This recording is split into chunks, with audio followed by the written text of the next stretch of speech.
And when Allah says Al-Kitab, one of the meaning of Al-Kitab is the Lawh Mahfuz. That Kitabat, you see, Kitab means, in Arabic we say Kitabat, to writing. What a beautiful Kitabat, meaning his writing is very good. From Kitabat is Kitab. Something that has been written down is known as Kitab. Something on which you write down becomes Al-Kitab.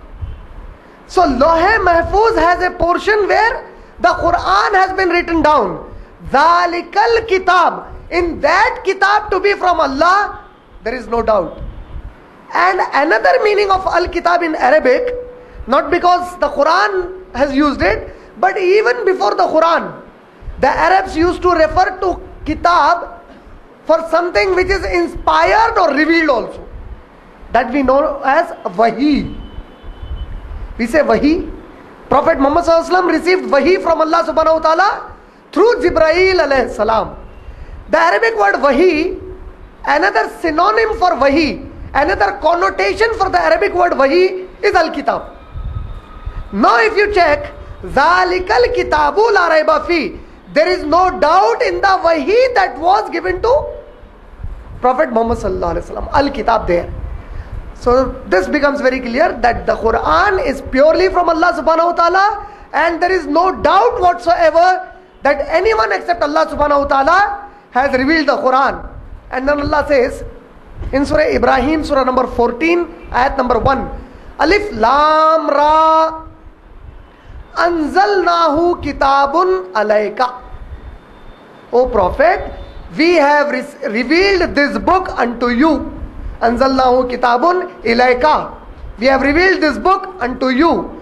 Litukhrijan nasa minaz zulumati ilan nuri.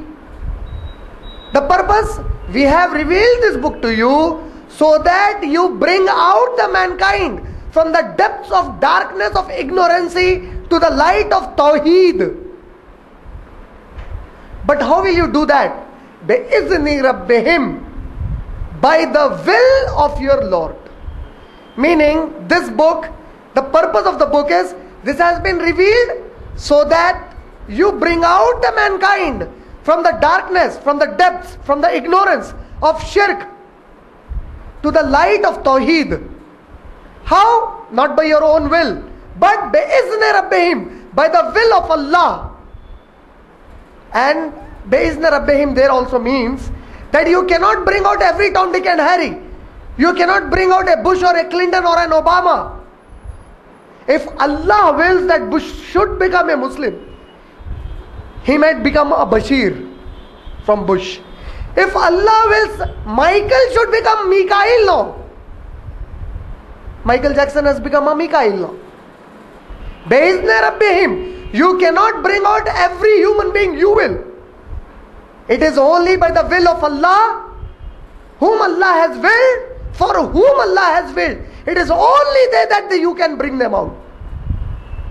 But this book has been given to you for that purpose only, that you bring out the mankind who are in darkness of shirk, of bid'at, of zalala, of ignorance, of arrogance, of persecution. Bring them out from it to Tawheed, to the example of Rasulullah sallallahu alaihi wasallam's life, and to live a life according to Islam. This is the purpose of the book. And once you do not doubt that this is purely from Allah subhanahu wa ta'ala, if that iman comes in you, the first thing the Quran immediately does is, in that portion you have become a muttaqi. It starts guiding you. The very first condition of the muttaqi is, taqwa is fearing Allah. Fearing Allah for what? For His punishments if we disobey Him. What is the very first condition of obeying Him? To believe Allah is Rabbul Alameen, Allah is Ar-Rahman Ar-Rahim, Allah is Maliki Yawmiddin. Except Allah you should not worship anyone. Except Allah you should not seek help from anyone. You should seek Allah's hidayat on Sirat-e-Mustaqim, according to the Sirat on which He rewarded the people before. And you should seek Allah's protection from those who are misguided. and who became arrogant people on whom Allah has sent His wrath, or who went astray.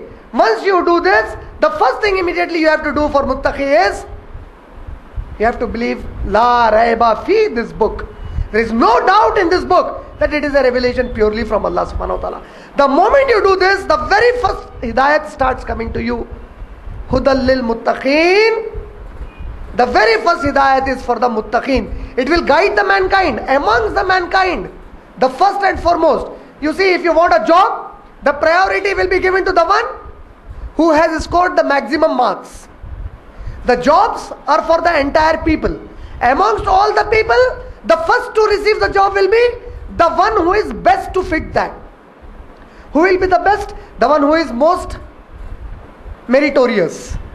To be the most meritorious, the first condition is, do not believe that this book is from anyone except Allah subhanahu wa ta'ala. This is what ذَلِكَ الْكِتَابُ لَا رَيْبَ فِيهِ هُدًى لِلْمُتَّقِينَ means. And when Allah says Al-Kitab, we have to remember Allah revealed Tawrat, Zubur and Injil before the glorious Quran to Musa alayhi salam, Dawud alayhi salam and Isa alayhi salam. Now you will understand, when we say Al-Kitab, what is the synonym of Al-Kitab? I said it's Wahi, it's revelation. Now you can understand, when we say Isa alayhi salam was given Al-Kitab, it does not mean that Isa alayhi salam was given a book. It can mean a revelation also. Because we Muslims are today claiming to the Christians, we are telling the Christians to invite them to Islam, we are telling them that show us any book that was written at the time of Isa alayhi salam on which he signed. And he said, this is a book, this is Injil that was revealed to me from Allah subhanahu wa ta'ala. When they have another allegation. You Muslims, you are saying that Isa alayhi salam was given the kitab. Where is that kitab? They are asking us. So if we don't know that kitab also means wahi, then we get trapped. Now we are on the upper hand. Kitab means wahi also. Meaning, might be Isa alayhi salam was just given a wahi. Prophet Muhammad sallallahu alaihi wasallam, was he given any kitab? Prophet Muhammad sallallahu alaihi wasallam later commanded the Sahaba to write it down. But what the Sahaba wrote is not the kitab which was revealed to Muhammad sallallahu alaihi wasallam.